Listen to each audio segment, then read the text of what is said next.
Ako naniniwala ako ito isa hong patibong. Pag ito bumanat pa ho sila at sasabihin nilang fake news yan. O kaya pag sinabi nilang dahil dyan, dedemanda ka namin.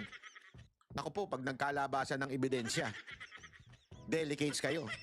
Tandaan ninyo abogado ho ito si Madam VP Sara Duterte, hindi lamang po Vice President ito. At ito sigurado ko, si VP Sara Duterte sobrang ingat niyan. Pag yan nagsalita, kalkulado niya. Hindi ho yan nagsasalita ng out of nowhere. Kalkulado niya yung sinasabi niya, planado niya. Kaya sa tingin ko, napakaganda nitong binitawan ni VP Sara Duterte. Sige na lang. Do you think kasama ba ito si Kapas para sa Duterte? And what's your comment on this? If you want? Oo.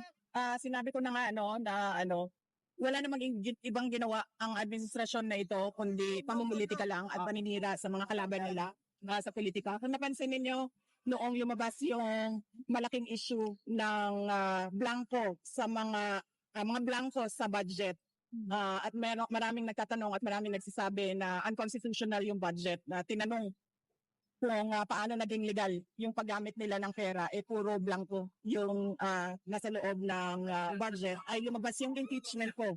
Yun yun eh. Nung nagkaroon ng malaking krimen sa Estados Unidos na merong namatay dahil sa drug overdose, at kung makikita ninyo doon sa police report ay nandoon ang pangalan ni First Lady.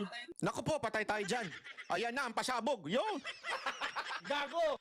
Meron daw, alleged na namatay na isang mayamang angkan diyan sa Jamaica, diyan daw sa isang hotel.